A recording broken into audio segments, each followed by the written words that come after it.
Now they lost it on the 40 acres on campus grounds. We gather round, discussing goals and dreams and life's adventures. The Texas Longhorns, they're the talk of the town. High castles of the 40 acres, where we dive deep into the game day stories. From touchdowns to heartbreakers, we discuss it all. Texas Longhorns glory. There we gather round each Thursday night, talking sports, it's so alright. From football to basketball, baseball to softball, Tim Wayne and Harry, we cover it all. Sports talk is our passion, our delight. Thursday night at 8:30, we unite. We discuss the scores, the plays, the teams you might. Let's dive into the game, let's ignite. 12 conference champions.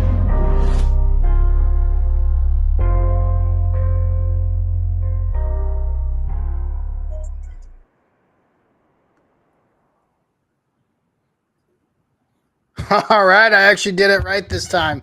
What's up, you guys? How's it going? My name is Harish, Texas Longhorn Fan Battle Podcast.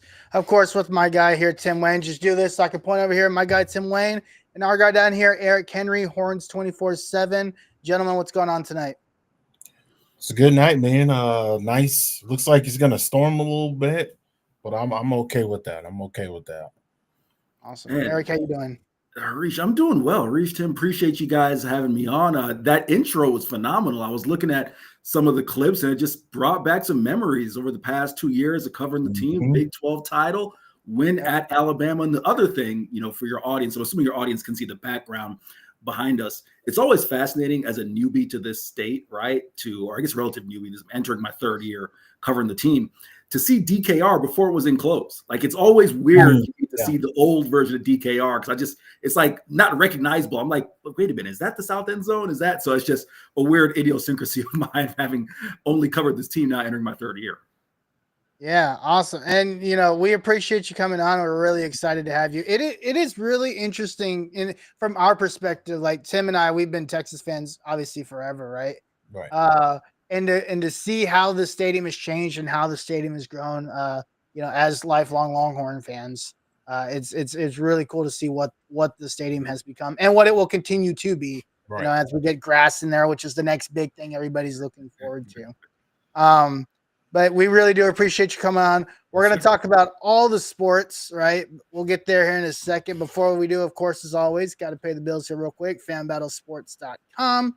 FanBattlesports.com, where you can get the latest and greatest from the AFC South, including the Texans, the Colts, the Jaguars, who traded up to get the number 2 pick for some reason, and, of course, the Tennessee Titans, who are going to try to build around their 15th quarterback in the last 20 years. FanBattlesports.com. Of course, you'll find our coverage there as well. And if you're looking to start your own show, reach out to us, contact us, let us know. We'll get you set up with everything you need. FanBattlesports.com. And, of course, follow us on all of our social media platforms at LH Fan Battle on Twitter, X, whatever you call it, Longhorn Fan Battle on YouTube. We'd appreciate you guys liking, commenting, subscribing. We're going to have some great conversation with Ari here. So if you guys have any questions or any comments as we go through, we'll pull that stuff up. And, of course, we are live on TikTok for only the second time ever. So if you guys are on TikTok, smash the like button, tap whatever you guys do to make the numbers go up, help us get more viewership. We really, really appreciate you guys. All right, gentlemen, just jump right into it. And I think I just want to start really with the NFL draft. Tim and I have talked about it. We had a show on Monday. Mm-hmm. Eric, I'd like to get your perspective on what your high-level thoughts are of the draft. 12 guys get drafted, starting with Kelvin Banks at 10, all the way down to maybe what some of us might have been thinking unexpected with Quinn Ewers in the 7th round. So it's just some high-level thoughts on what you thought about the draft class as a whole. Yeah, I'll take it from a 10,000-foot view. If I go through every pick, I'd probably take up the entire show. But, kind of the overarching thought in, coming from Steve Sarkisian, and it's been a thought of mine, the draft and the combine are the biggest infomercials for Texas football as to why would you want to be a Longhorn? Well, the last 2 years are the biggest selling point, right? You set a program record last year, getting double-digit guys drafted. This year, you eclipse that record, have 12 Longhorns selected, 17 Longhorns went to the NFL. combine. You even had a couple guys signed as undrafted free agents. Yep. Give you a couple takeaways here. We'll start with one. Kelvin Banks. All of the talk of him. Is he a guard? I thought that was ridiculous. I think, when you get around draft time, you have people who you need things to talk about. You need storylines. You have people who don't necessarily cover college football day in, day out, right? Whether it's draft analysts or just people who focus on professional teams and what their needs are. And then the first time they're really laying eyes on a Kelvin Banks in terms of not the Alabama game or the Ohio State game, but diving into the entire tape, right, is around this time. And then they start picking things apart, right? Well, if you've watched Kelvin Banks over the last 3 years, the guy has been arguably the best left tackle in college football from the moment he arrived on the 40 acres. So glad that he was announced as a left tackle. Great for Kelvin that he went 9. Wish they hadn't shaken the baby a little that much, but hey, I understand. There was some excitement, right? The baby got woken up. So there's that. No, I'm kidding there. I think that was a smart choice. Go to Jahdae Barron, going pick 20 to Denver. I am a Tampa native, raised guy, Buccaneer fan. I not lie. I will give you my personal and professional perspective. Personally, I wanted Jahdae Barron to go to Tampa, right? Yep. Because on a personal level, I've covered Jahdae. He's one of my favorite players. From a professional perspective, if you take a look at, and I'm not shading Jahdae when I say this, right? But he's played and has been an excellent player, a Jim Thorpe Award winner, but has played on defenses that have featured a Tavondre Sweat, a Byron Murphy, a Jalen Ford, a Colin Simmons, and Andrew Makuba, et cetera, right? So I thought, you look at Tampa, they have Vita Vea inside. They have some edge rushers. They have a Levante David. They have Antoine Winfield Jr. At least Jahdae isn't going to be asked if Tampa taken him to, kind of prop up the whole defense. I thought it'd be a nice fit. But he gets just as good of a fit in my mind, pick 20 Denver, because he's got a corner on the other side and Pat Surtain II, a lockdown corner, right? So he gets to play off of those guys. So I like that. I'll just do quickly on some of the guys who went in later rounds. Cam Williams, I've seen some of the conversation around him saying, should Cam have come back? If you know, I say this affectionately, you got to know Cam Williams, and we didn't get a chance to talk to him a ton. Offensive linemen aren't typically made available for, media. But when we got a chance to talk with Cam prior to last year's Peach Bowl and then prior to the Fiesta Bowl, Cam was ready to go pro. If there was an opportunity for Cameron Williams to play football, he was going to take it, right? So not too surprised there. I think a team's going to get a steal. Just need to work with him, obviously, on the penalties. He finished second in FBS football last year in penalties by an offensive lineman. You just develop him. I think 6th round, that's a nice steal for Cam Williams. And last, but certainly not least, Quinn Ewers. I've been accused of being a Quinn Ewers defender. I don't know how I ended up being that, but I guess I'll join the club. Right? This is the thing that I think isn't getting talked about. I'm not going to come here and rehash all of the things about, should he have come back? Should he have transferred? I thought that was silly. I've written about that. You can catch it on the flagship podcast. I won't rehash that, right? 2 quick things. One, when's the last time Quinn Ewers has been a quarterback and the expectations haven't been through the roof and there hasn't been pressure on him from day one? You know anything about South Lake Carroll? That's a pressure cooker, right? You're expecting to go play, state titles, right? Since the time the kid's been 14 years old, the pressure has been on him. And then, of course, he excels rapidly as a high school athlete to where it's, oh my gosh, does he reclassify and go to Ohio State, which he did, right? Then he comes to Texas. The pressure's on him immediately to be the starter, to bring his home state program back to prominence. He's going to go to Miami in that Mike McDaniel offense. When we spoke with Steve Sarkisian on Monday at the Touchdown Club of Houston, he talked about the fit, right? From an offensive scheme perspective, some similarities there between what Steve Sarkisian liked to do and what Mike McDaniel liked to do, get the ball out of your hands, the quarterback quickly into your playmakers, but also just the fact that, okay, it's not on him day one. I almost think if Quinn wasn't going to go in the 2nd round or 3rd round, go 7 in my mind, because now the pressure is completely off. It's not like Quinn is hurting for money, right? Quinn made plenty of money in NIL. And of course, his familial background. He's not hurting for money in that sense. It's not like he needs to be, some 1st round pick. He can go just be, he doesn't have to be Quinn Ewers anymore. He can just go be a 7th round quarterback who's coming in, learning the offense, steadily growing and progressing, get healthy. I think it's a great situation for Quinn, quite frankly. If he wasn't going to go 2nd round or 3rd round, I don't think you could have asked for a better fit. Yeah. I know I completely agree with that, and I think I saw a stat the other day, and I was telling Tim, and obviously cover the Colts as well for Fan Battle Sports. I think last year the snap count percentage was like 70% snap count for like guys that were picked between the 4th and 7th round. Quinn's gonna play, especially in Miami. If we know anything about Tua's injury history, yeah. Which again, we don't want to we don't want to rattle here off the injuries, right? Like, right. He's going to have some opportunity to play, and I think I'm you know, again, I like the fit in Miami. I like the weapons around him. And it gives him the ability to get healthy. I think for Quinn, that's the other thing. He hasn't played a healthy season of football. Forget college football, any type of football. He hasn't played a fully healthy season since his junior year in high school. Yeah. Really, his sophomore year, because he gets hurt, right? That junior year before he ends up making the decision to leave early. So really, really interested to see how that turns out. I really appreciate your thoughts there. Tim, any last minute thoughts there on the NFL draft? My only last minute thought there, Eric, is in regards to all of the draftees and the ones that did get drafted here. Who do you feel like was the best pick and who has the best fit to be immediate? For me, it's Andrew Makuba going to the Eagles. Again, being placed in a place where he's got young talent around him. They're already established. They're used to winning. They're used to being dominant on the defensive end and the defensive front. They've been able to address some of the issues within the backfield with the defensive back. So who do you feel out of the 12 that were drafted, who did you feel had the best pick? Or listen, I can't disagree with you there with Makuba, right? He's going to go play alongside a safety who I've covered him back when I was covering Group of Fives and Reed Blankenship, a stud safety there. And then you get Cooper DeJean, so he's got some nice pieces. But how about this? All right. Matt Golden going to Green Bay. And here's why I say this. Yeah. Here's why I say this, okay? Typically, I wouldn't say Houston kid going to Green Bay, cold weather, NFC North. You got to play. Now, granted, Detroit has a dome, but you got to play Detroit. You got to play outside Chicago. Typically, I wouldn't say that. But look at it this way. Our friend A.D. Mitchell went in the second round to Indy. And I don't want to shade anybody, but there's a quarterback in Indy who A.D.'s just saying, can I just get the ball anywhere in this vicinity? Get it in my vicinity. Go ahead and give it to me, man. Just give it to me, man. I've been hearing it for a year. There's a quarterback, that's so good.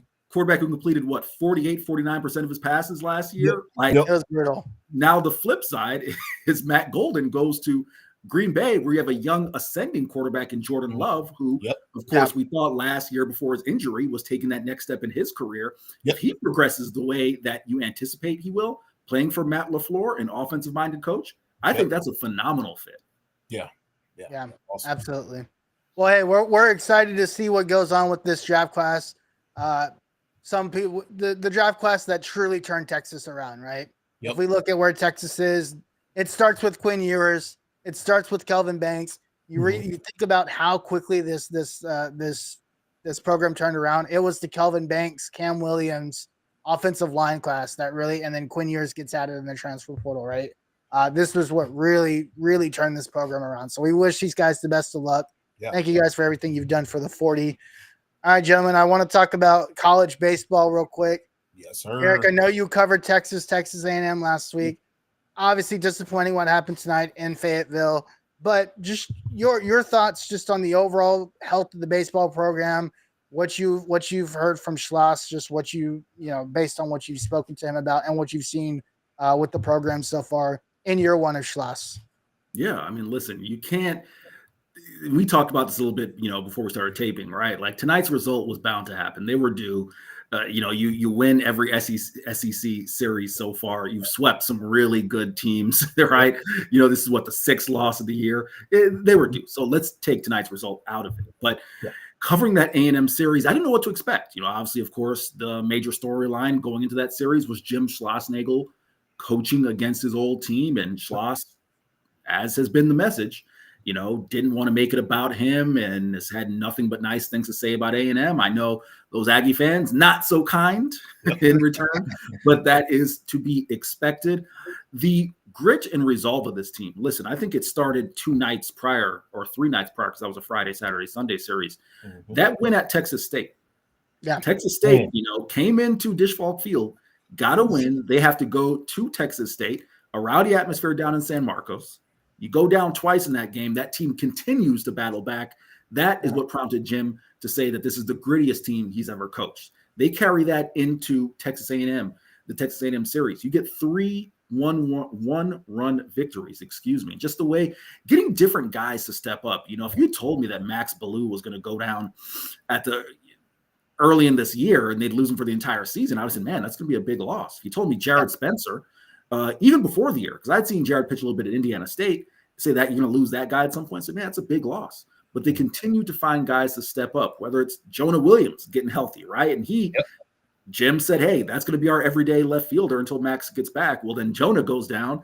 Then you get something from, Jaden Duplantier, right? Someone who had been really struggling coming into the series. He gets a couple hits. You get Tommy Farmer, right? Who launches a home run, still struggling to get that home run ball back from the A&M bullpen, as he noted post-game. Of course he is. First career home run. Tommy's struggling to get that back. But the overarching point I'm making is just the way that this team has been able to find depth, resolve, find ways to win. It's been really impressive. But again, I can't say I'm super stunned because if you know anything about Jim Schlossnagle, he's a winner.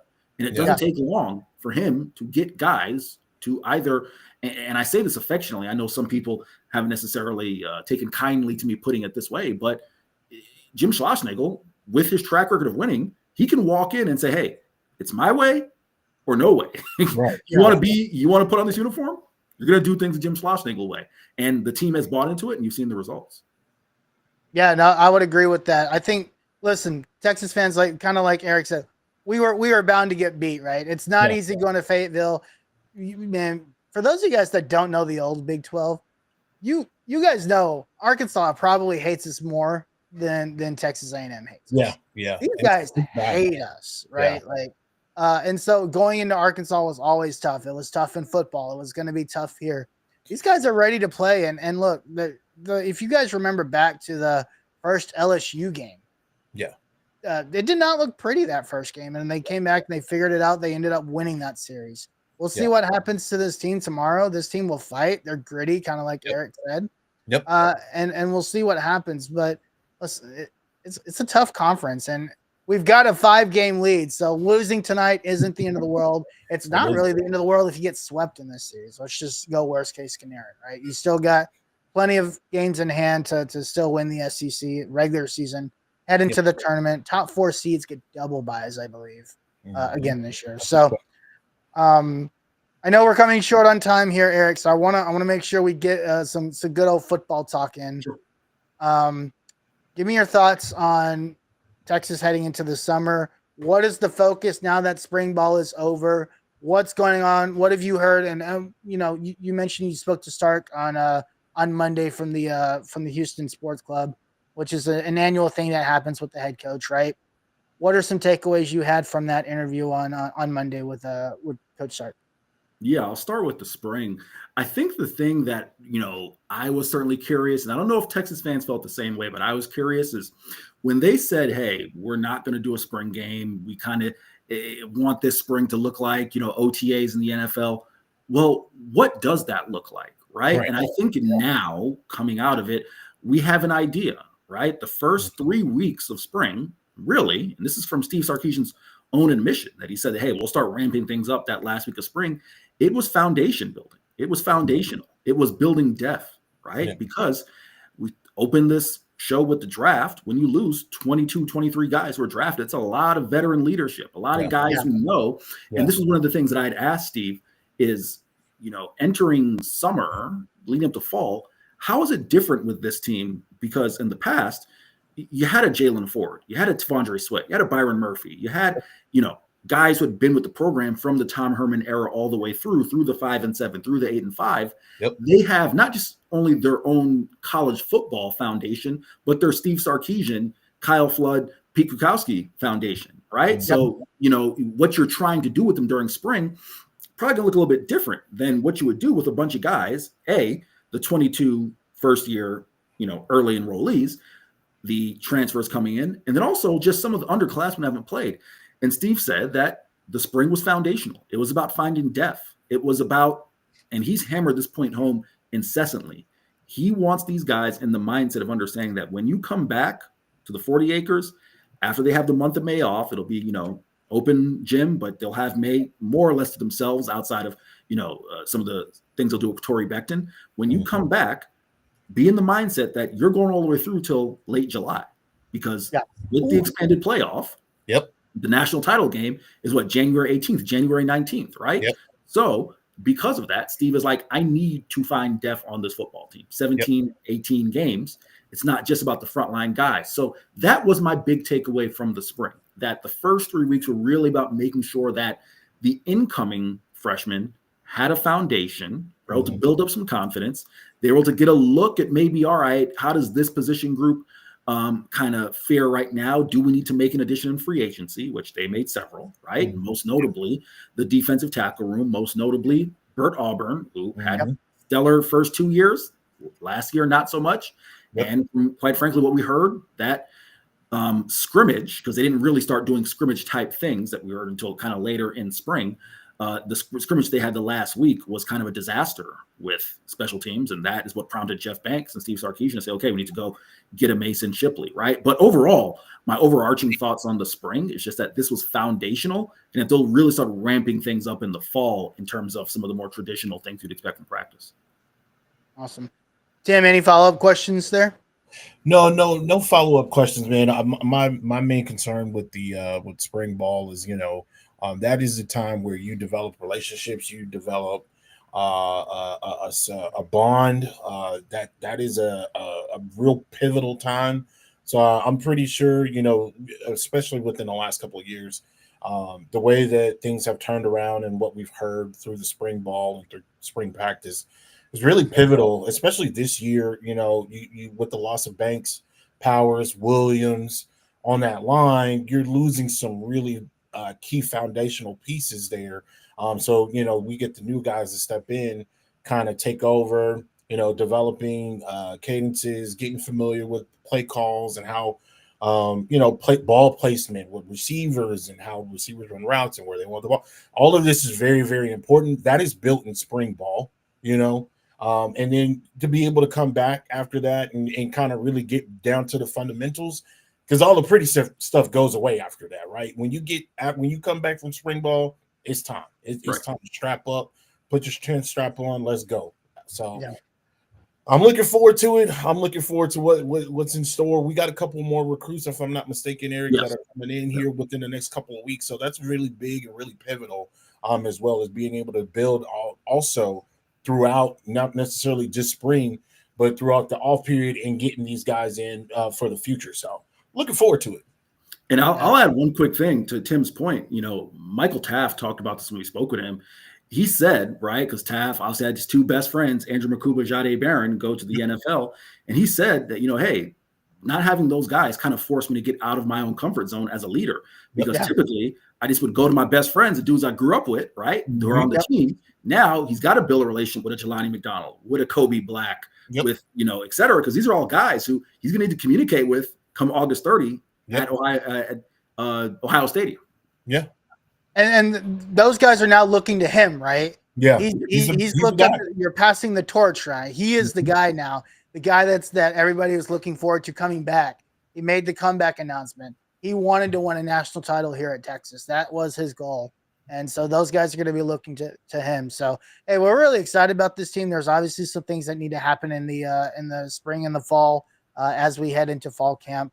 And we'll be here to continue to cover it. Eric, we really appreciate you joining us. And I know we're at time here, but I just wanted to give you an opportunity here to plug yourself, what you're working on, anything that you want to do. Just give you an opportunity here. And we really appreciate you coming on. Yeah, no worries. Sorry I had to limit it to 30. Still kind of you're good. You're good. We appreciate it. We appreciate it. And whatnot. So maybe next time we'll go a little bit longer. But you can find me on Twitter at Eric C. Henry _. Find my Texas football coverage, Texas basketball coverage. Didn't even get to basketball, transfer portal. Plenty of guys coming in there. Baseball, etc. At Horns 24/7 and at horns247.com, and on Twitter, all your socials at Horns 24/7. Awesome. Well, hey, Eric, we'll let you go ahead and get out of here. We really appreciate you joining us today. I'll go ahead and plug your Twitter and show the ticker for the rest of the show. And hopefully we'll see you sometime soon. Yes, sir. Appreciate it, fellas. Anytime. Awesome. Thanks so much. You have a good night. All righty. Eric Henry, everybody, Horns 24/7. We really appreciate him jumping on. and giving us 30 minutes here to talk about everything on the 40. We kind of touched on a little bit of everything, Tim. We wrapped up the draft. Yeah. We talked about Texas baseball. Texas women's basketball is doing a lot in the transfer portal right now. They are loading up. The one thing we thought that this team really needed was shooters. Was a shooter. Guess what they're loading up on? They've got 2 or 3 ladies that are some straight shooters. And you know, I want to talk about this real quick because I was really, really impressed with what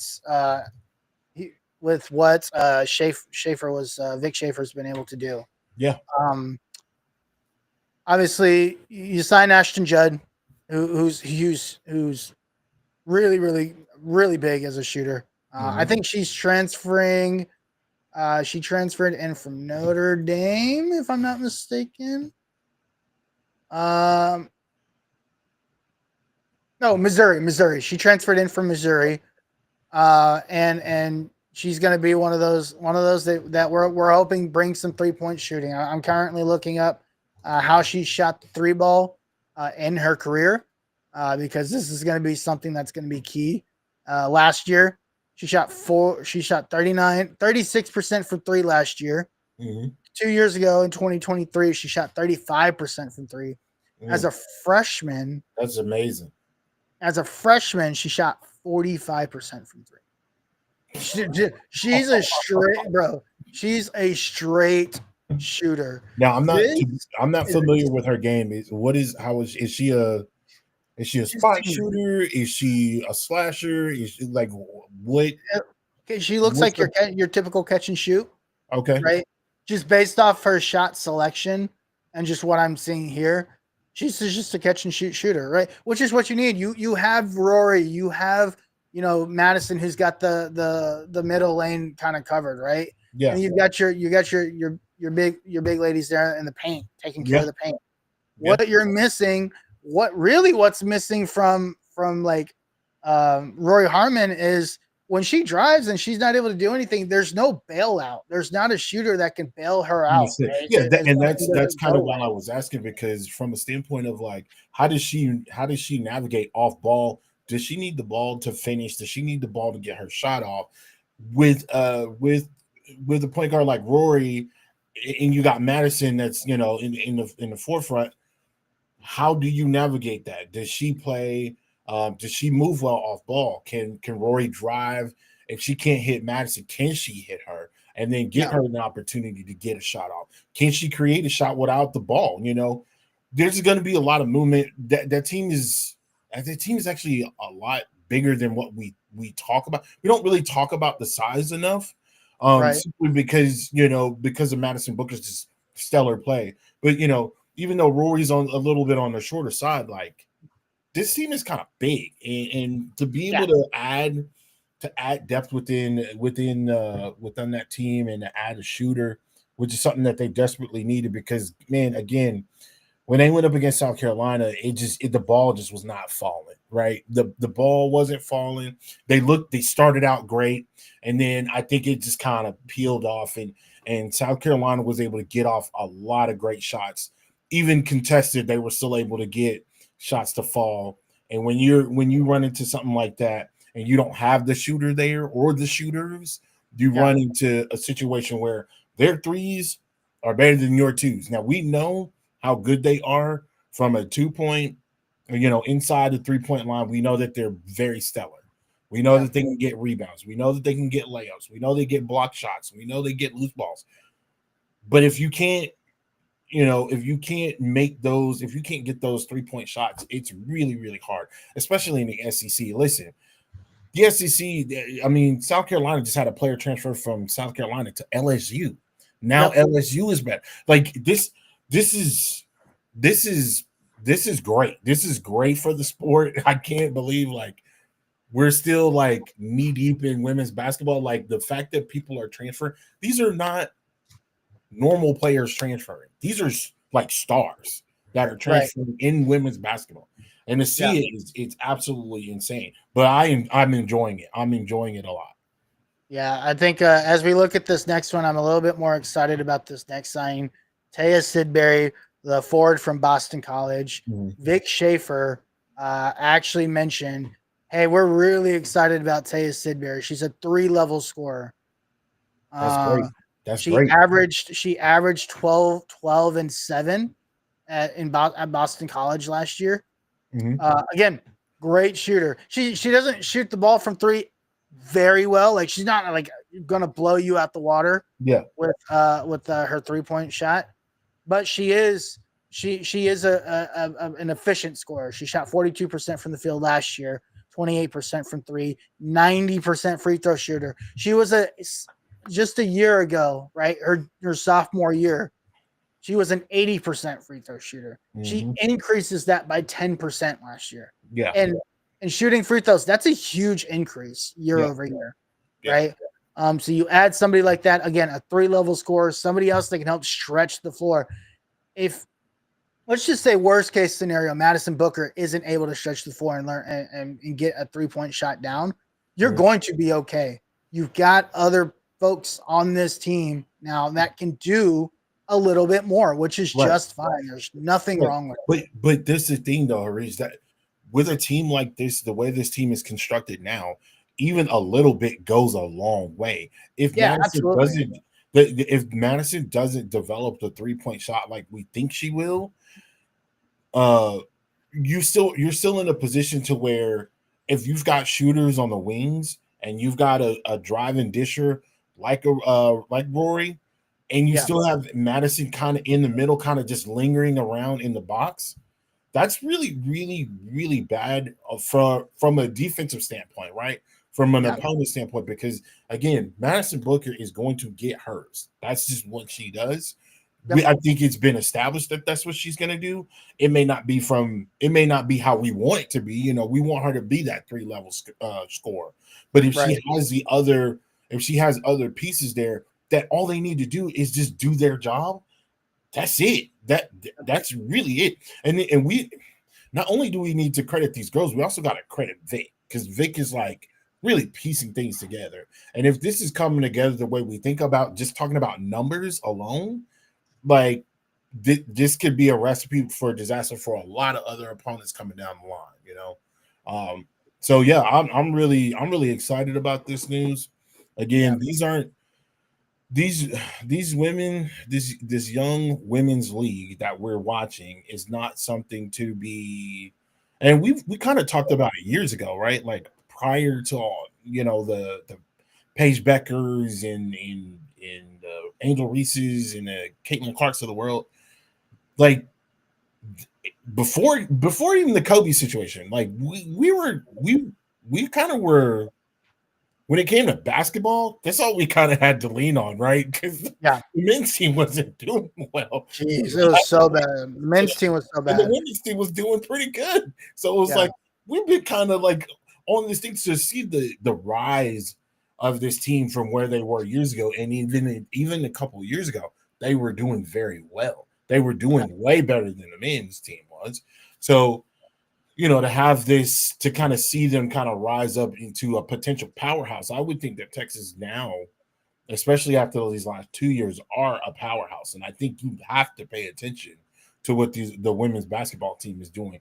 Not from a, oh, well, we're Texas fans, but like if you're a basketball fan or a women's college basketball fan, you have to pay attention to Texas and what they're doing. You have to pay attention to Vic Schaefer, because next thing you know, Vic Schaefer is pulling off one of your role players or one of your best players on your favorite team, and now they're not there anymore, and now they're here and they're wearing burnt orange and they're jacking up shots and making deep runs in the NCAA tournament. That's something you got to pay attention to. That's really it. So again, I'm excited for it. Can't believe we were able to pull off even what we've done on the men's team just recently. Right? I think the men's team is going to be actually really, really good. I think they are also going after a couple of transfers. They're going after great transfers. They're going after defensive players. They're going after 3-point shooters. Like, I can't name them all. It's been like 5 or 6 transfer players that have come in within the last month.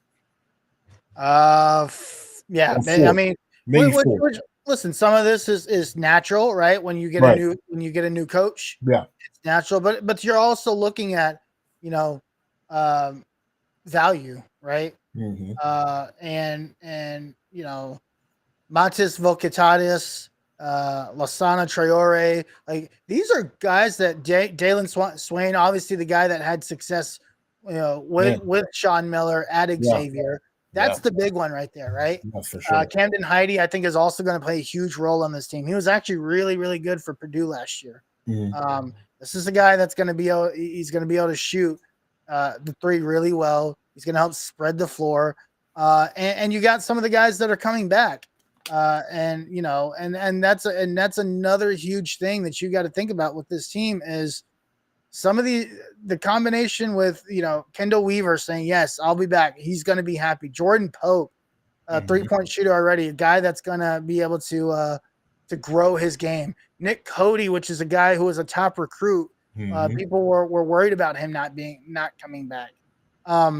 There's some foundational pieces on this team left over from the Michael Terry era that were still good teams. Yeah, right? Michael Terry didn't have bad teams. I just think that they were.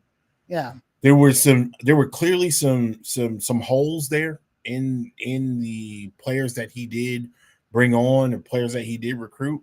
Again, we understand injuries happen. They happen. You know, Eric just talked about the injuries that the Texas baseball team has, you know, sustained, but they've been resilient enough to continue to pull through these wins, you know, to tie that back in.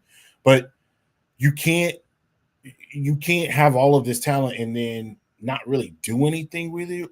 And again, I don't want to just place it all on injury because a lot of it wasn't necessarily just injury. It was, you know, injuries. It was.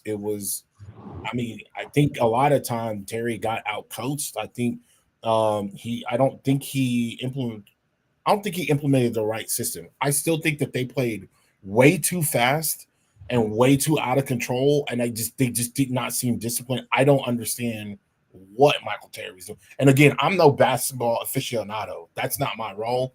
I don't claim to be, but I do understand the basics.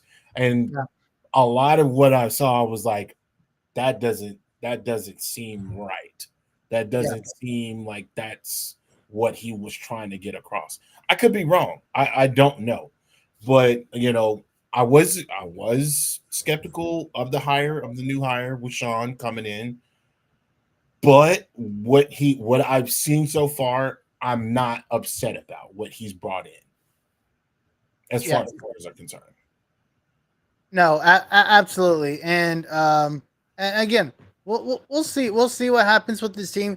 Yeah, we've got we're 6 months away from basketball. We're gonna have plenty of time to talk about the men's basketball team, the women's basketball team.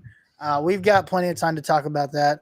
But I guess to wrap it up tonight, first off, again, thanks to Eric Henry for coming on. I know he didn't get to come on for a while, but we really appreciate it. We will have him. Hopefully, he'll be able to have him back sometime in the near future. Probably as we get closer to fall ball, summer workouts, it'd probably be a great time to bring him on.